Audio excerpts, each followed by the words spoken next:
शाह साहब, निगरान सेटअप की बातें शुरू हो गई हैं। पीपल्स पार्टी की जानिब से पीएम के लिए और खास तौर पे सीएम सिंध के लिए कौन कौन से नाम ज़ेर गौर हैं?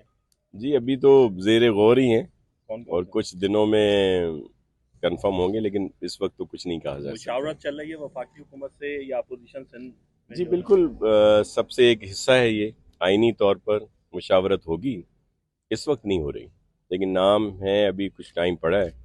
फिर जो लीडर ऑफ द अपोजिशन की तरफ से नाम आएंगे, कुछ हमारी तरफ से नाम जाएंगे।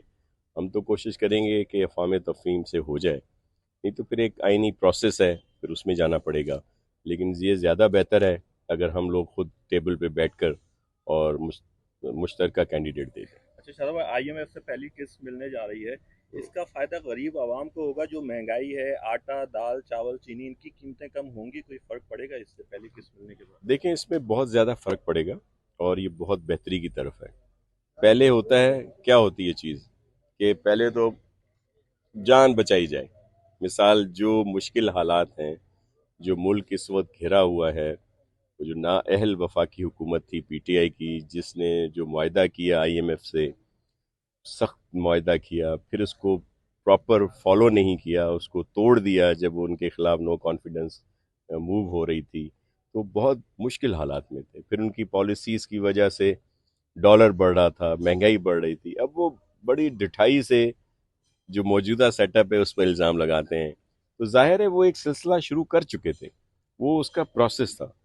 इन्होंने जो मौजूदा कोलिशन है, इन्होंने सियासत की परवाह नहीं की कि उनको जो महंगाई करना पड़ी या जो जो उनके साथ एग्रीमेंट था उसको फॉलो करने के लिए बहुत स्टेप्स उठाने पड़े, लेकिन उन्होंने मुल्क की परवाह की कि मुल्क को कोई नुकसान ना हो। तो अल्हम्दुलिल्लाह ये बहुत अच्छी बात है। और आपने देखा कि प्राइम मिनिस्टर साहब ने इसमें बहुत एफर्ट्स लिए और प्राइम मिनिस्टर साहब ने खुद अप्रिशिएट किया चेयरमैन बिलावल भुट्टो जरदारी साहब के एफर्ट्स को, जो एज अ फॉरेन मिनिस्टर उन्होंने पूरी दुनिया में और फिर आईएमएफ और दीगर जो ममालिक हैं उनके साथ ये बात शेयर की और सपोर्ट की, तो अच्छी बात है। अब इसका जो ट्रिकल डाउन होना है असर, उसमें थोड़ा टाइम लगेगा। पहले तो आप देखें, आज ही जो इंडेक्स है बेहतर हो गया और फिर डॉलर में नुमायां कमी हुई, रुपए की कीमत जो है मुस्तहकम हुई। अब जिस तरह ये मज़ीद रुपया मुस्तहकम होगा तो उसका असर नीचे आएगा, महंगाई कम होगी, आवाम को रिलीफ मिलेगा।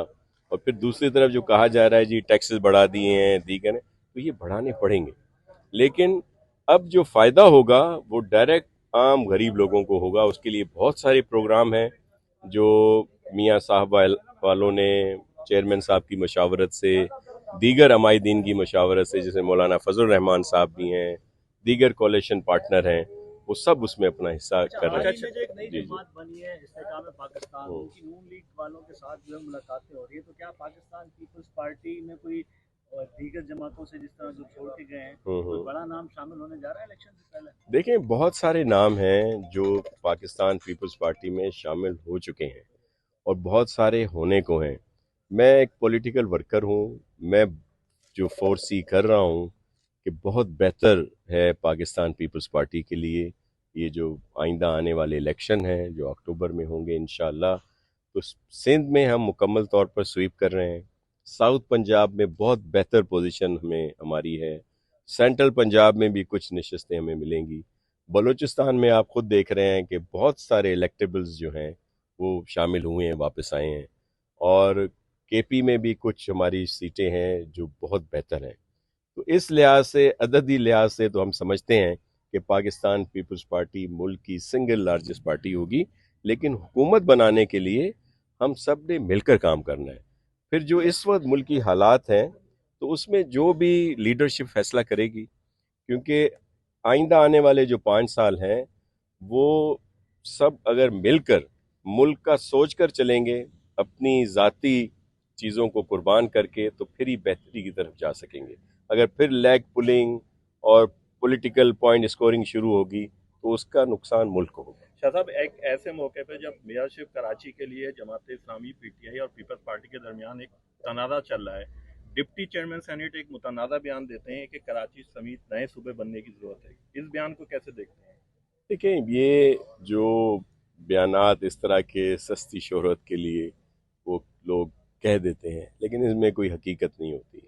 اور پھر آپ نے دیکھا کہ سندھ کو اگر 2 حصوں میں بانٹنے کی بات کی گئی، سندھ کے ٹکڑوں کی بات کی گئی، تو وہ جو ایک بہت بڑی ایک پارٹی تھی جس کا بڑا اثر تھا شہری علاقوں میں، وہ خود ٹوٹ پھوٹ کا شکار ہو گئی، منتشر ہو گئی. تو سندھ انشاءاللہ ایک رہے گا اور پاکستان ہمیشہ پائندہ تابندہ رہے گا، اور پاکستان ہے تو ہم سب ہیں، اور سندھ انشاءاللہ ایک ہی ہوگا.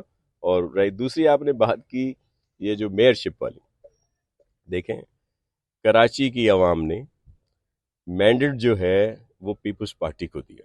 سنگل لارجسٹ پارٹی کے ایم سی میں پیپلز پارٹی، اس کے 105 ڈائریکٹ جیت کے آئے. جماعت اسلامی کے 85 یا 86 ہیں، اور پی ٹی آئی کے 42 ہیں، اسی طرح دوسروں کے ہیں. تو مینڈیٹ کس کو ملا؟ پیپلز پارٹی. اب جماعت کہتی ہے کہ پی ٹی آئی اور جماعت کے نمبر جو ہیں مل کے زیادہ ہیں. یہ بھی حقیقت ہے. ریزرو سیٹ سب کو ملایا جائے تو 193 ہمارے ہیں، 173 ہمارے ہیں، 193 ان کے ہیں. لیکن جو پی ٹی آئی کا اس وقت جس طرح کی صورتحال ہے، اور 9 مئی کے بعد تو پی ٹی آئی کو ان کے گورنر، ان کے چیف منسٹر، ان کے فیڈرل منسٹروں نے بھی چھوڑ دیا. تو یہ یو سی ناظمی جو چیئرمین صاحبان ہیں، یہ تو اپنی گلی محلے کی سیاست کرنے